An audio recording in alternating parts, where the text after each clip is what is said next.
45 through 46, 2 verses. And most people are familiar with this little story. This man in the story that Jesus is telling is looking for pearls. And there's all kinds of pearl divers and things even nowadays. I forget what island over in the Pacific, but it's very famous for their pearl divers. And they go down there and they bring up these great big oysters and things and pry them open. And a lot of times they find this great big nice pearl in there. And of course they grab them and they sell them. And they're very costly depending on what they look like. And what's kind of funny is sometimes they're odd shapes. In Tennessee, what was it? Right next to Dollywood, there's a place called Ripley's Believe It or Not Museum. And in that museum, they've got several pearls that have funny shapes. One of them is shaped like a dog.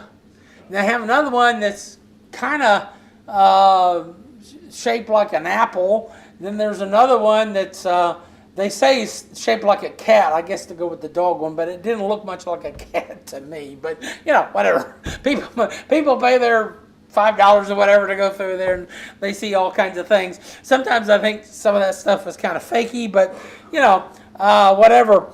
Now, we looked at the merchant man for a couple weeks, and then we we started looking at the pearl, and there's a market for these things. God's looking for things.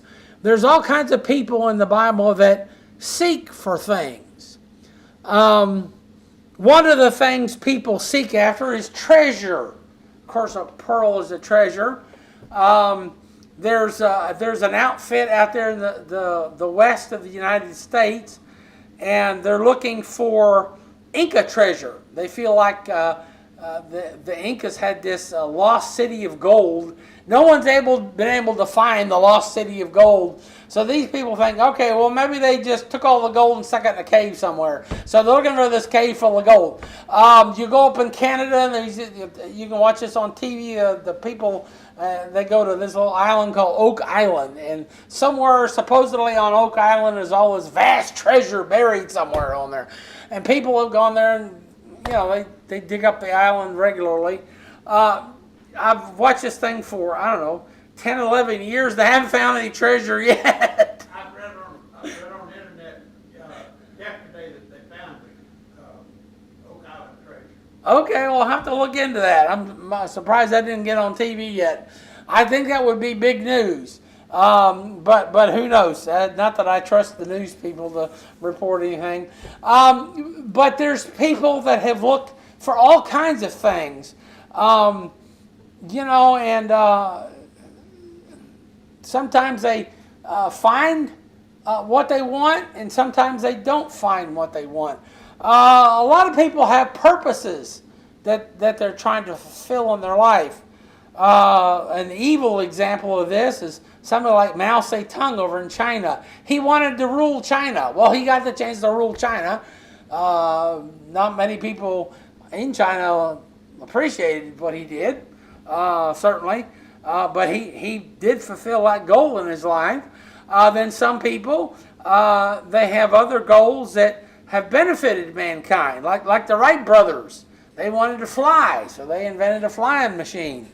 Of course, people had flown for about 100 years before the Wright brothers. They went up in balloons. The first balloon that went up was the Montgolfier brothers in France. And the first one they sent up, they didn't send a human in it. There was a rooster and a lamb and something else was in that thing alive. And they wanted to see if the living creature could survive being up in the atmosphere, because they really didn't know about the sky. All everybody had done to that time was look up and see the sky.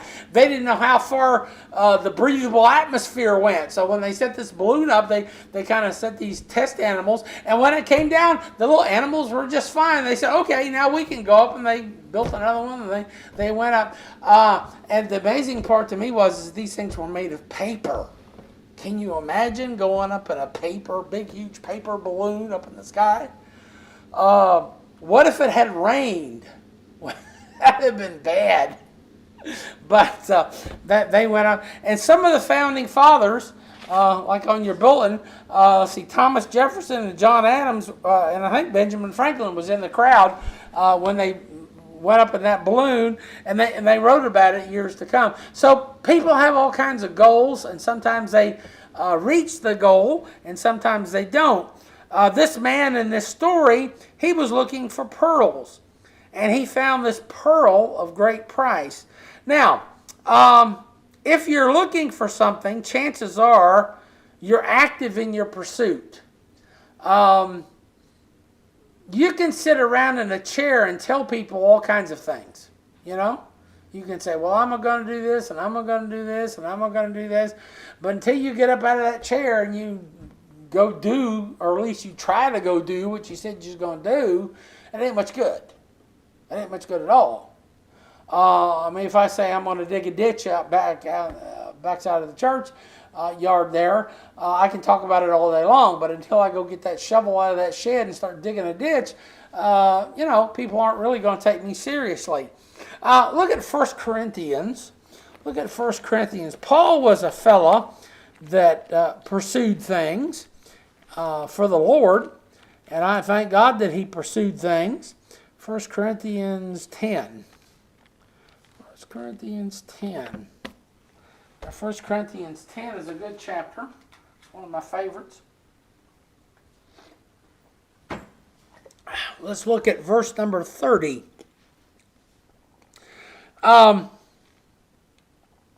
He says this, for if I by grace be a partaker, why am I evil spoken of for that which I give thanks? So Paul is talking about some people here that were bad-mouthing him for some reason.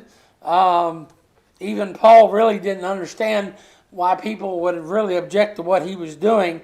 But notice that he says in that first phrase there that he was a partaker, and he was a partaker because of the grace of God. Now, the grace of God is a great thing in our life. If we do anything as a Christian, righteousness, good works, that kind of thing, we do it because God has grace on us and gives us the ability to do what we can do. I just took these ladies down and showed them the print shop. I do that because God gives us grace and provision to do that. If he didn't, we wouldn't do it. And you say, well, how do you know God's in it? Because since 1981, God has given us the wherewithal to do that work. And we've sent it all around the world. The shelves are kind of empty, to tell you the truth.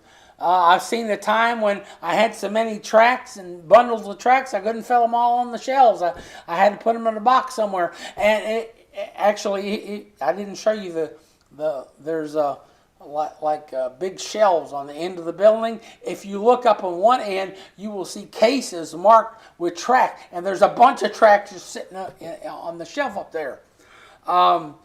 That French tract that I showed you, there's a couple boxes of those. There's a couple boxes of Spanish tracts up there. And there's several specialty tracts that we made for like holidays and things.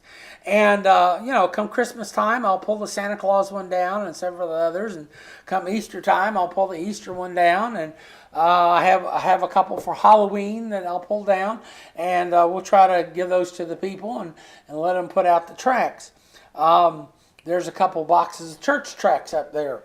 I encourage people to promote their church. I don't think there's anything wrong with it. You come here, you hear the preaching, you sing with the song service, and as far as I know, everybody comes here. They like to come here, and they want to see other people come here. So that little pamphlet is a way for you to tell others what we believe, where we are. In the little pamphlet, there's a kind of like a statement of things that we believe in. On the back side, there's a little map, even how to get here. So it's a handy little piece of pamphlet. And we ought to pursue people, not just to come to church, but to come to know the Lord Jesus Christ. We are His ambassadors. Now, everybody knows what an ambassador is. The government, they want to have relations with another country. Maybe they want to start a trade thing with them where, the country makes some kind of product and we want that product in our United States, and we make a deal with them so they will give us a good price on whatever they make the ship. That's called a trade agreement. There are nations over in Europe that are part of NATO, and the United States is part of NATO. And what we do is we put all our resources together. At least it's supposed to work that way. And we have tanks and soldiers and things to protect us from people who would invade Europe, or at the time it was started, the Soviet Union, because, they didn't get along with the rest of Europe. And so for a long time, that's what kept Europe safe, was the NATO people. So there's nations that pursue things with other nations. You look back at our history and look at all the people that they wanted something different for their family. Maybe they lived in a big city like Boston or New York City or Savannah or Charleston, or one of those big towns of those days. And they were coastal towns. There was a lot of shipping and different things that went on, a lot of merchants and things. But maybe they wanted to have a big ranch somewhere. Maybe they wanted to raise cows or whatever. So they would go west. And the first place to really open up in the United States was the Ohio Valley. And I've been through Ohio. And believe me, there's a lot of farms and there's a lot of cows and things. And you can still see the remnants of the people that first moved there. And of course, we had to kind of negotiate with the Indians. Sometimes the negotiating didn't go so well and it turned into war and stuff like that, which is a bad thing. But it happened in history, and there's nobody has a time machine. You can't go back and fix it. It is what it is. We pursue things. In World War II, we were pursuing victory over Germany and Japan. Japan at the time was run by the emperor and some of his generals, and basically they had a dictatorship over the Japanese. And if you talk to the older Japanese that lived through that period, some of them really didn't care for that, but they couldn't do anything about it. Just think of the people that lived in Nazi Germany that didn't like Adolf Hitler. They kind of had to keep it quiet because, if you didn't, the people would come and get you in the middle of the night and take you away, and your family would never see you again. That's the way it was in the Soviet Union for a long time. So some pursuits are good and some pursuits are bad. So the question I have for you this morning, one of the questions is, what are you pursuing in your life? Now, some people, they would just simply say, I want a good family. I want to have enough to live and be comfortable. And there's nothing wrong with that. People like to be comfortable. I mean, who wants to live in a shack somewhere on the side of a mountain with no running water? And there's people not too long ago that lived like that.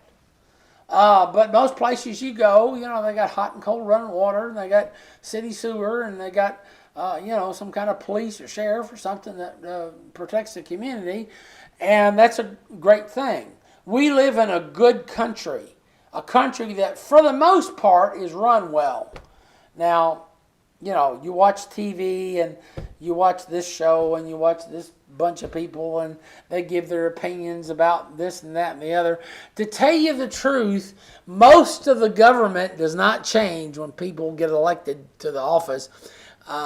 They have office after office. I grew up in Hyattsville, Maryland, which is right outside of D.C., and I can tell you there's building after building after building after building downtown Washington, D.C., that all they have is people that work for the government. And they do everything from make money to make reports about reports. I mean, you can ask Brother Vic. He used to work there at Eglin Air Force Base.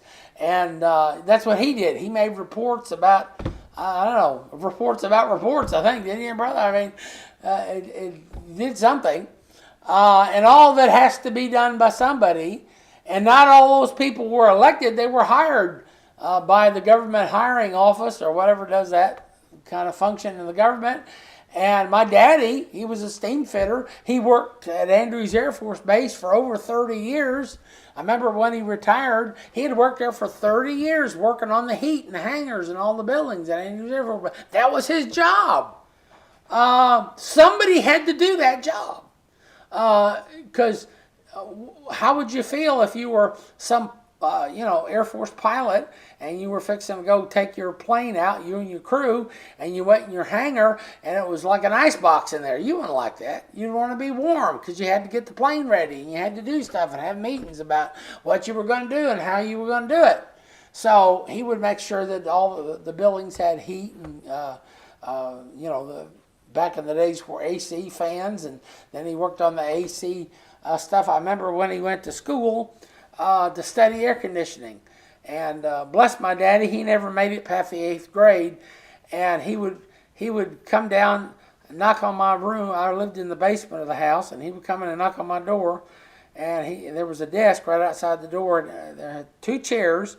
And he would sit down on one and said, I need you to sit down and help me with this math. And I would sit down and help my daddy with math. And I'm terrible at math. But he was even worse with math. And we would get the math together, and I would try to explain to him. And of course, it helped me to explain to him what all this meant because I understood it better. And I made better grades after that because I helped my daddy with the math. But he was trying to get that certificate so that he could work on these ACs down at the base, and he could be certified doing it. And they'd call up and say, well, the air conditioner's out in the office here at the hangar, and we need someone to come by and fix it. If somebody came and tried to fix it and they weren't certified and they didn't do it right, well, that wouldn't go down well. So he wanted to get that certificate. He was pursuing that thing. I remember the day, it was a very proud day when he got that thing. He hung it up over that desk for a while, and then he had to take it to work and hang it up at work. And I remember there was a bring your kid to work day down at the base. And so he brought me to the base, and he was very proud to show me his little work area. And sure enough, the little thing was hanging above his work area. It said Jim Benton, air conditioning specialist, and he was very proud of that. And, my daddy, he wasn't a genius or anything, but he could fix just about anything there was to fix. And so people pursue all kinds of things. And this guy, he was looking for pearls. And when he found this pearl, I want to say it was exactly what he wanted. Exactly what he wanted.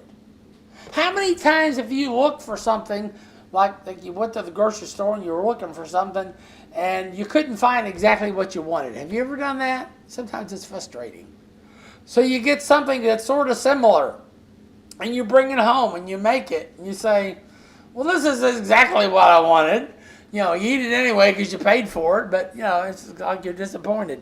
Turn to Luke 13. Gospel of Luke chapter 13. Well, I just skipped right over it. Luke 13. And let's look at verse number 6. Verse number 6. Here's another story that Jesus tells. He said, he spake also this parable. A certain man had a fig tree planted in his vineyard, and he came and sought fruit thereon, and found none. Then said he to the dresser of his vineyard, Behold, these 3 years I come seeking fruit on this fig tree, and find none. Cut it down, why cumbereth it the ground? And he answered and said unto him, Lord, let it alone this year also, till I shall dig about it, and dung it, and if it bear fruit, well, and if not, then after that thou shalt cut it down. And he was teaching in one of the synagogues on the Sabbath. So, I know about fig trees. I have a fig tree in my backyard, or what was a fig tree. It got hit by a great big oak during a hurricane, brought an oak tree from another yard into my yard. It clobbered 3 sheds in my poor old fig tree. My fig tree used to be huge. It was taller than the roof of this room here. Now it stands about this tall. And every year at the time of figs, I go out there and I look for figs on that poor little couple little branches that are sticking out of the ground. Last year, they were green and hard and about that big, and there was like a dozen of them on there. And they never did grow bigger, and they never did get ripe. I don't know if you've tried to eat a green fig, but they're awful. It's nice to have a good ripe fig. I used to love to go out there and pick them off the tree once they had grown and ripe. I had to beat the birds to them every morning because the little birdies would come. And the little birdies wouldn't eat the whole fig. They'd just peck a hole in it and leave it and go to another one and peck a hole in the other one. And I used to frustrate me no end because, you know, a little bird, if you're going to eat it, I don't care if you eat it, but eat the whole thing, you know. But this guy, he found exactly what he wanted. And this guy in this story in Luke 13, he didn't find what he wanted. He went out there looking for a fig snack, and he couldn't find any figs. And the guy that took care of his, he said it was a vineyard, so I assume there was grapes somewhere, grapevines. But he also had some fig trees out there, and I guess his main, or maybe he had just one fig tree, but he went out there 3 years in a row looking for figs on that fig tree, and he was frustrated with it, and he was going to cut it down, and the guy that kind of run the vineyard for him said, look, leave it go one more year, and I'll dig around it and dig all the weeds and stuff around it and put some new dirt and put some fertilizer on it. And, you know, maybe next year doing all that, it'll grow. It doesn't tell us how it turned out. But let's hope that they didn't have to cut the fig tree down. Sometimes that fig tree can be a type of you and me. They say, well, what does that mean? Well, I've seen Christians disobey God for years and years and years, and God have to take them home early. God does all kinds of things like that. Now, sometimes God will give somebody something to try their faith. I'm a diabetic. Believe me, that can try your faith, because you have to look at everything you eat, and you have to look at the calories, and you have to look at the carbohydrates, and you know, you don't want to eat too much of that stuff. You know, I have to take shots with all my meals and things. I've gotten used to it, but I tell you what, when I first started with it, it wasn't a very pleasant thing to do. And my wife couldn't stand it. She didn't like shots. And she would go in the other room and hide while I took my shots. And I would have to say, Linda, I'm done with my shot. And she'd come out. After a while, she kind of got used to it, and she could stand there sitting on the couch with me while I took my shot. But you know, I understand people like that. But this guy with the pearl, he got what he wanted. Sometimes you don't get what you want, even though you pursue it and you look for it passionately. And because you have this pursuit, it has a purpose in your life. Every life should have a purpose. I mentioned the Wright brothers. They wanted to invent a flying machine. They were bicycle makers, but one day they just got the yen to make a machine that flew in the air. And they tinkered with it, and they tinkered with it, and they tinkered with it, and they tinkered with it, till finally they came up with what we consider the first airplane. And basically, they they designed the right kind of wing to pick up the air in the right kind of manner to make the thing float on the air. And of course, they had a little propeller engine on it that kind of pushed it through the air, and they invented the aeroplane. Back before the Civil War, there were some people, some of them in England, some of them in America, and some of them in Germany, believe it or not, and they wanted to make a boat that went under the sea. The Germans call it the Unter the Sea boot. That means the under the sea boat. And of course, the Americans called it a submarine. And they tinkered and tinkered and tinkered. And by the time of the Civil War, which was the 1860s, they actually had working submarines. The Confederate Navy had a few. The U.S. Navy had a few. Not very many. And they weren't like the ones from World War I and World War II and the ones we have now. They were very primitive. And they couldn't go very deep. They had to have a snorkel that went up above the waves to bring the air in so they could breathe. And even at that, they couldn't stay down very long because the thing would get filled with carbon monoxide and carbon dioxide, and then they'd have to come up and get some fresh air. But they could see a ship on the horizon, go up under the water, sneak up on that ship in the Civil War, and they would actually attach the torpedo to the ship, and then they would back away real quick. And they had a firing mechanism, and they'd pull the string, and the thing would blow up and put a hole in the ship. Of course, later on, they developed the torpedo with the propeller and things on it. But there were people in America and Germany and England that saw a need for that kind of warship, so they had a purpose to invent the thing. We talked about the Wright brothers. There was a German named Zeppelin. Yeah, that was his name. And he wanted to make an airship. And so he designed this balloon that had a structure to it. And he put this little kind of room on the bottom of it and put some engines on it with propellers. And he filled it up with hydrogen. And it made it float. Of course, that wasn't a good thing because hydrogen... you put a spark to it, guess what it does? It goes kaboom.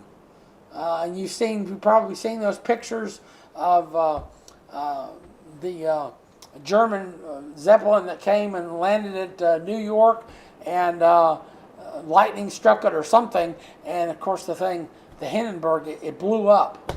Not many people really died, but it was pretty awful. There were a few people that died, and some people that were burnt. So then they decided, well, we're not going to use hydrogen anymore, we'll use helium. And they accomplished their purpose. We still use blimps and things like that. Everybody has seen probably the Goodyear blimp at sports events. But the Navy uses them to study weather patterns and different things so they can steer their ships and fly their planes off aircraft carriers and things. They have a purpose for what they do. Turn to Hebrews 13. Let's look at a Christian purpose. What kind of purpose should you have? You should have a purpose. If you do not feel like you have a purpose, today's a good purpose to go to the Lord and say, Lord, I need a purpose from you, and God will give you a purpose. My purpose is to stand here and preach the gospel to you. And my purpose is to go down that little room, shack down there, and print gospel tracts and send them out to people who give them out. That's my purpose in life. I do all kinds of things as a pastor. I visit. When someone goes to the hospital, I go up there to see them in the hospital. I pray with people. Sometimes I have to visit the membership. We have a lady who's been out of church for a while. Miss Martha Jean. I need to go by and see her sometime. She can't come to church. She's just too feeble anymore. And apparently her family, they don't come to church either, so they don't bring her to church. Pray for that lady. Every time I go see her, she tells me that she really, really wants to be at church, and I can't do much for her because I don't have anybody to go by and pick her up, and it can be difficult to help somebody out of their house that doesn't get around very well and put them in a car and bring them to church. We've had people like that, but you pray for that family because I really want to see them come back. They're sweet people. They're not mean people. They're just busy people. And I hate that Americans get so busy they leave church out. Hebrews 13, verse 20. Hebrews 13, verse 20.